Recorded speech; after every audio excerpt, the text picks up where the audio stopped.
성경을 읽어보면 하나님은 복 주시기를 기뻐하시는 분으로 성경은 기록하고 있습니다. 창세기 1장에 나오는 하나님의 창조 사역을 연구해 보면 사람을 지으시고 처음으로 하신 것이 복을 주시는 일이었습니다. 창세기 1장 26절 27절 보시면 하나님이 자기 형상, 하나님의 형상대로 사람을 창조하시고 제일 먼저 하신 일은 그 최초의 사람들에게 하나님이 복을 주신 일이었다고 성경은 증거합니다. 하나님께서 아브라함을 부르시고 주셨던 약속의 말씀에도 복이 등장합니다. 창세기 12장 2절과 3절을 다 같이 읽겠습니다. 시작. 내가 너로 큰 민족을 이루고 내게 복을 주어 내 이름을 창대하게 하리니 너는 복이 될지라. 너를 축복하는 자에게는 내가 복을 내리고 너를 저주하는 자에게는 내가 저주하리니 땅의 모든 족속이 너로 말미암아 복을 얻을 것이라 하신지라. 아멘. 구약에서 말씀하는 복의 개념을 살펴보면 기업의 약속과 자손의 번창으로 요약할 수 있습니다. 이삭이 하나님께 받았던 복된 말씀에 구약의 복의 개념, 이 기업의 약속과 자손의 번창이 들어가 있습니다. 내가 너와 함께 있어 내게 복을 주고 내가 이 모든 땅을 너와 네 자손에게 주리라. 내가 네 아버지 아브라함에게 맹세한 것을 이루어 내 자손을 하늘의 별과 같이 번성하게 하며 이 모든 땅을 내 자손에게 주리니 내 자손으로 말미암아 천하 만민이 복을 받으리라. 아멘. 기업의 약속과 자손의 번창이 구약이 약속하는 축복의 개념이라면 신약에서는 영적인 복을 강조하고 있습니다. 특별히 하나님 나라를 강조하고 있는데요. 대표적인 것이 예수님께서 산상수훈에서 선포하셨던 팔복의 말씀이 이 신약이 어떤 복을 주장을 하는지를 알려주고 있습니다. 마태복음 5장 3절과 10절을 다 같이 읽겠습니다. 시작. 심령이 가난한 자는 복이 있나니 천국이 그들의 것이며 의를 위하여 박해를 받은 자는 복이 있나니 천국이 그들의 것임이라. 아멘. 신약 성경의 마지막을 장식하는 요한계시록에서 사도 요한은 어린 양의 혼인잔치에 참여하는 것이 성도가 누리는 최종의 복이라고 요한계시록 19장 9절에서 기록하고 있습니다.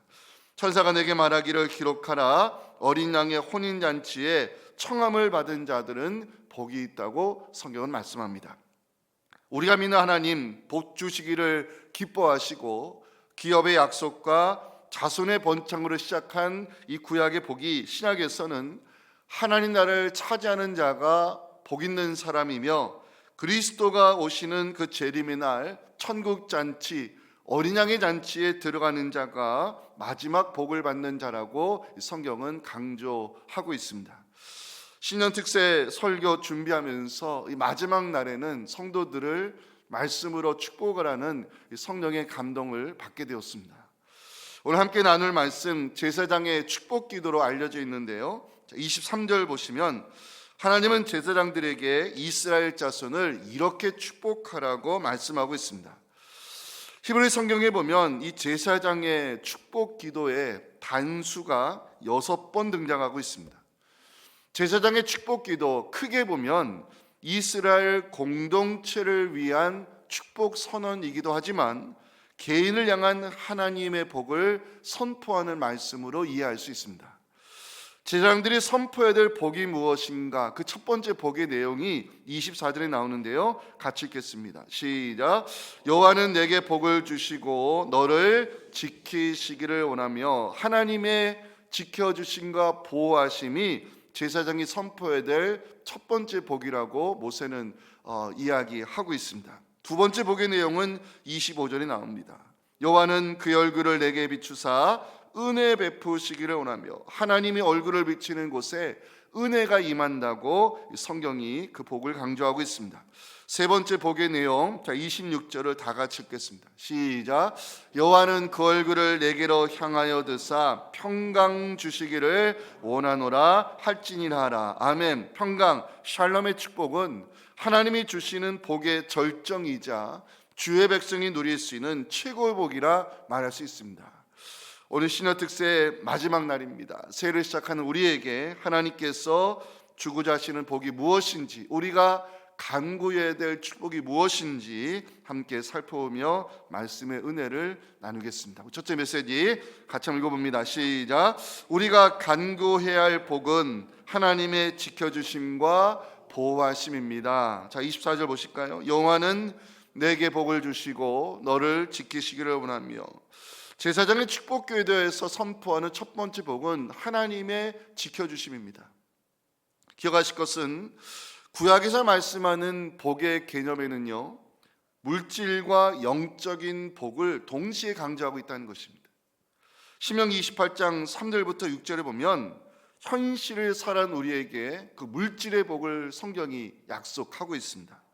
성읍에서도 복을 받고 들에서도 복을 받을 것이며 내 몸의 자녀와 내 토지의 소산과 내 짐승의 새끼와 소와 양의 새끼가 복을 받을 것이며 내 강주리와 떡반죽 그릇이 복을 받을 것이며 네가 들어와도 복을 받고 나가도 복을 받을 것이냐면서 구약에서도 이 물질의 복을 또한 중요하게 다루고 있습니다. 하지만 모세는 이스라엘 백성에게 이 물질의 복을 선포할 뿐만 아니라 영적인 복도 함께 선포했다는 사실, 신명기 28장 9절과 10절에서 확인할 수가 있는데요. 이게 중요한 것은, 잘 들으세요, 우리 하나님 앞에 예를 들어서 복을 비는 기도를 드릴 때 여러분, 우리가 현실을 살아가기 때문에 물질의 복도 필요합니다. 인정합니다. 하지만 더 중요한 것은 우리가 복 받을 만한 영적인 사람이 먼저 돼야 하는 것입니다.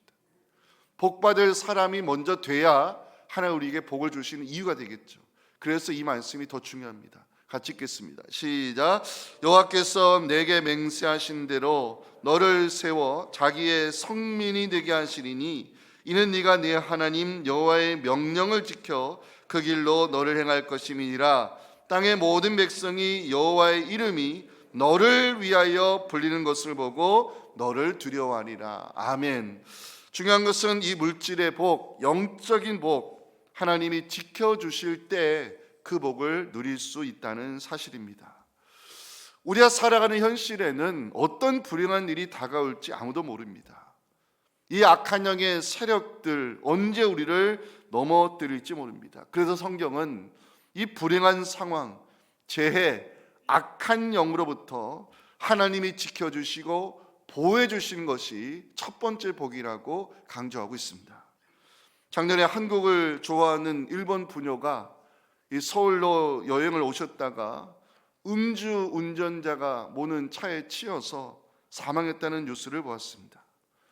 부천에 있는 시장 골목에 갑작스런 트럭이 돌진해가지고 상인이 죽고 수십 명이 크게 다쳤다는 뉴스도 보았습니다.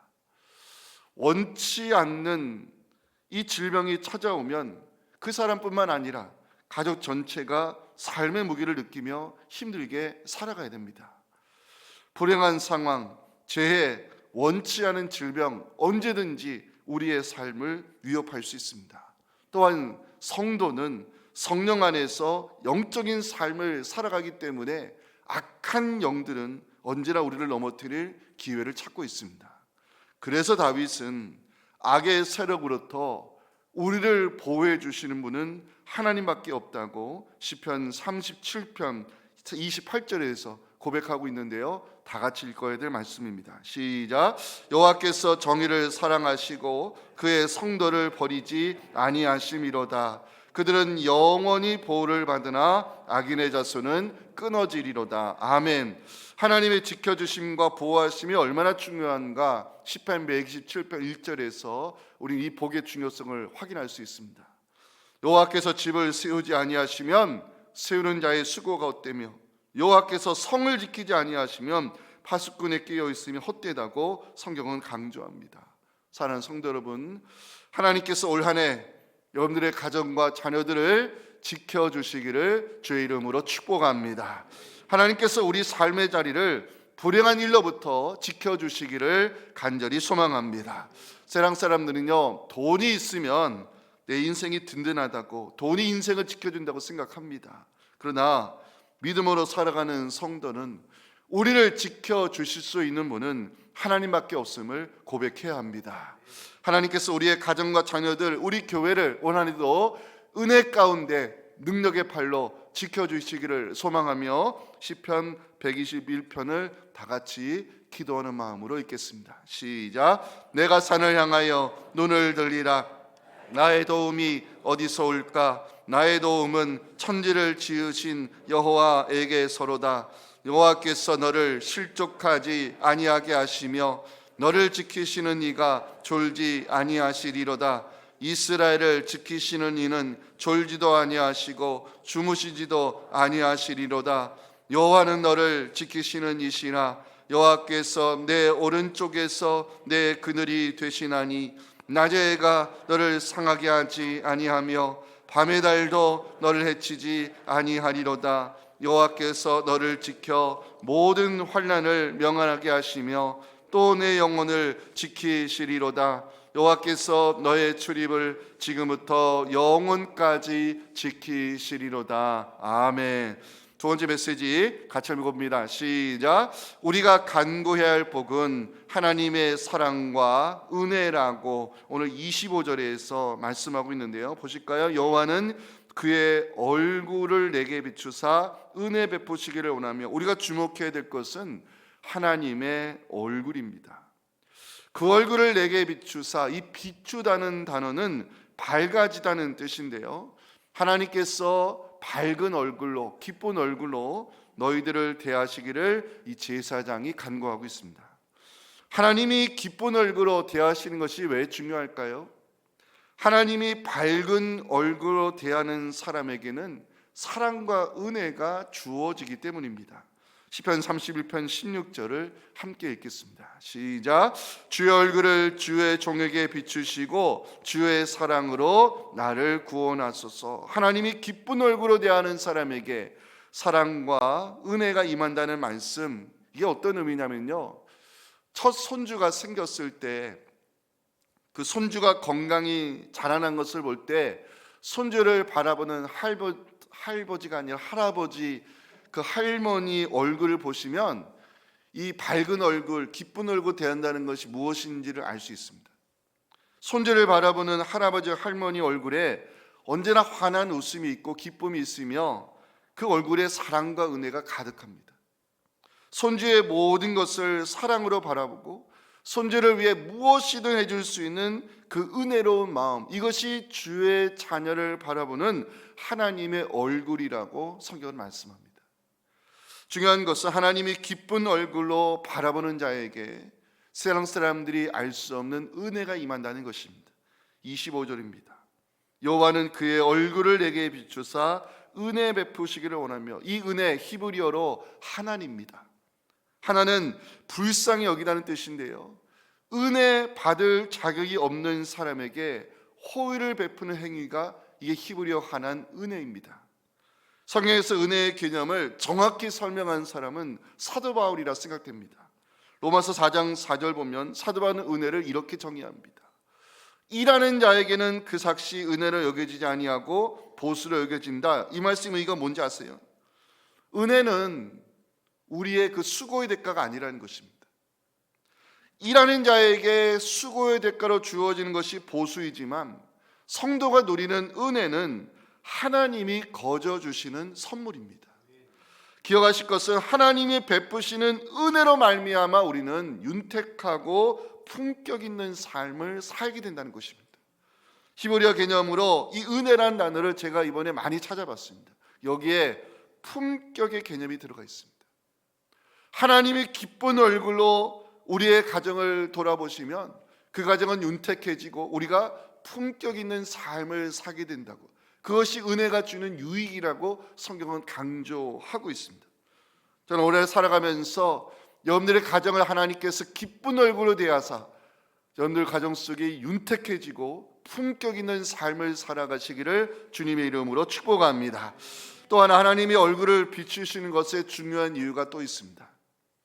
하나님의 얼굴을 비추시는 것에 구원의 역사가 나타나기 때문입니다. 시편 80편 7절은 여러분들 읽어주시면 좋겠습니다. 시작.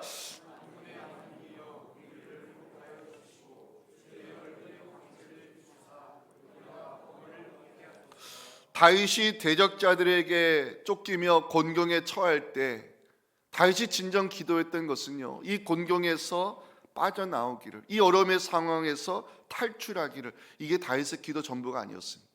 다윗이 어려움을 당할 때 제일 먼저 구했다는 것은 바로 하나님의 얼굴이었습니다.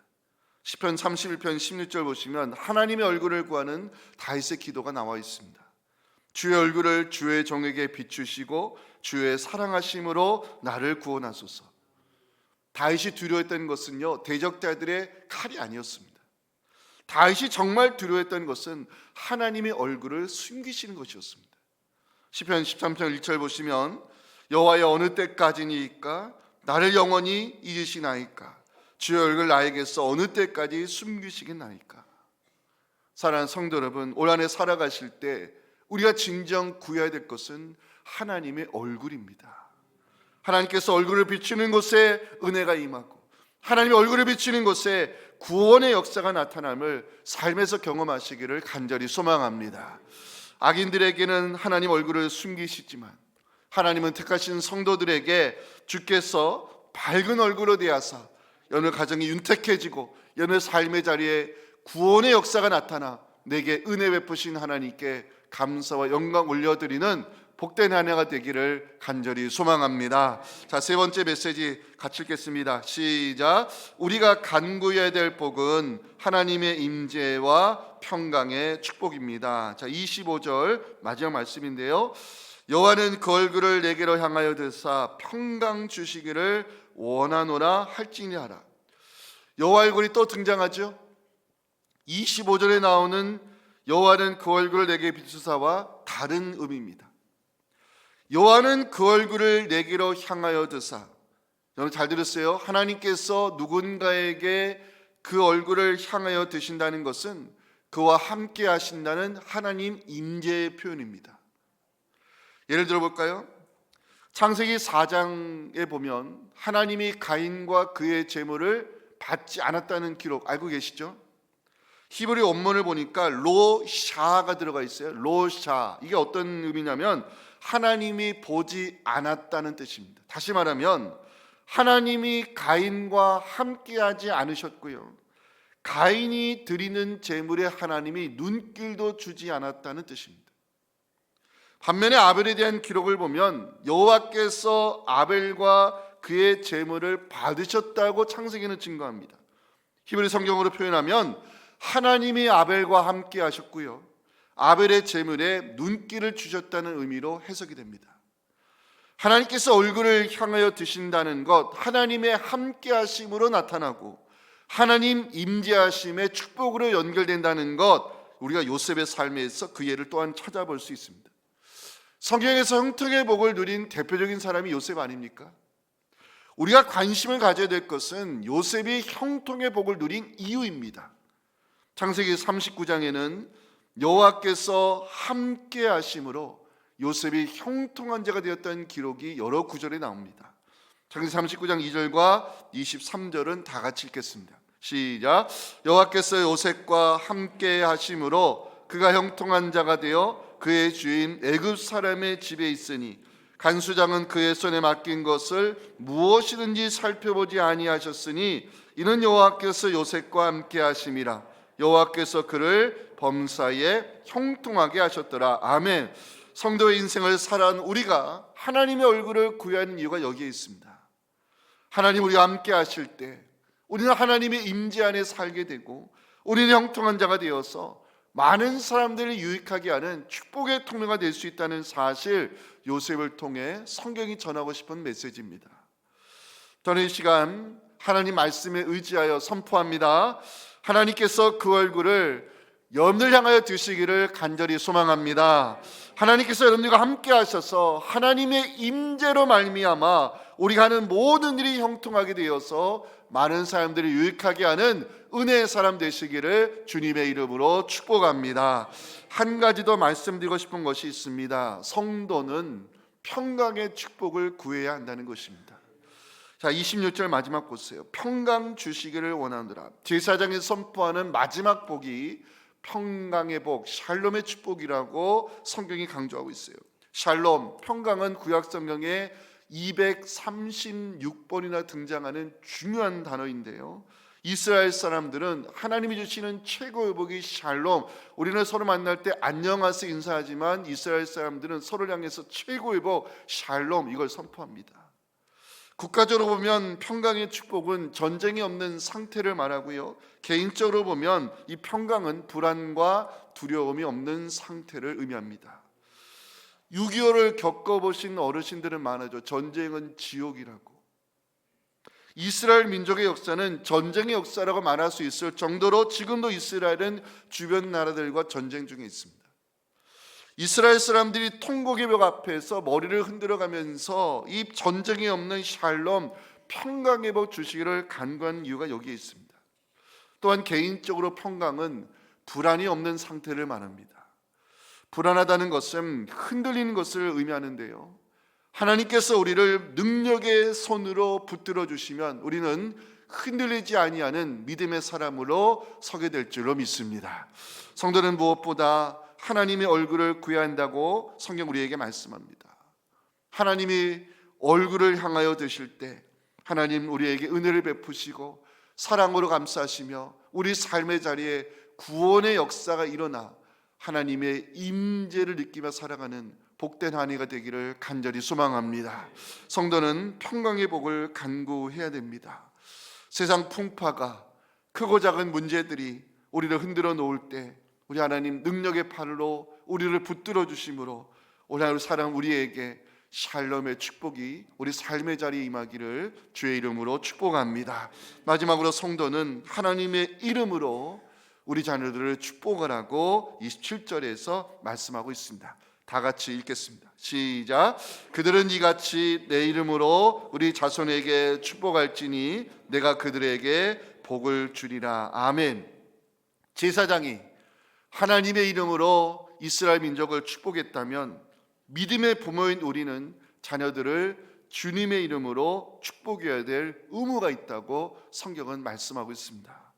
우리 가정과 우리 사랑하는 자녀들, 그리고 교회에 속한 우리 다음 세대 자녀들, 우리가 섬기는 대치동 교회 하나님의 이름으로 축복하며 본문의 말씀 함께 읽고 우리 자녀들을 축복하는 시간을 가지도록 하겠습니다. 이 말씀이 올 한 해 내게 이루어지는 복된 말씀 될 것을 확신하면서 다 같이 좀 큰 소리를 읽겠습니다. 시작. 여호와께서 모세에게 말씀하여 이르시되 아론과 그 아들들에게 말하여 이르기를 너희는 이스라엘 자손을 위하여 이렇게 축복하여 이르되 여호와는 내게 복을 주시고 너를 지키시기를 원하며 여호와는 그의 얼굴을 내게 비추사 은혜 베푸시기를 원하며 여호와는 그 얼굴을 내게로 향하여 드사 평강 주시기를 원하노라 할지니라 하라. 그들은 이같이 내 이름으로 이스라엘 자손에게 축복할지니 내가 그들에게 복을 주리라. 아멘. 우리 다 함께 말씀에 의지하여 찬양 드리겠습니다. 여호와는 내게 복을 주시고 너를 지키시기를 원하며 여호와는 그 얼굴을 내게 비추사 은혜 베푸시기를 원하며 여호와는 그 얼굴을 내게로 향하여 드사 평강 주시기를 원하노라. 아멘.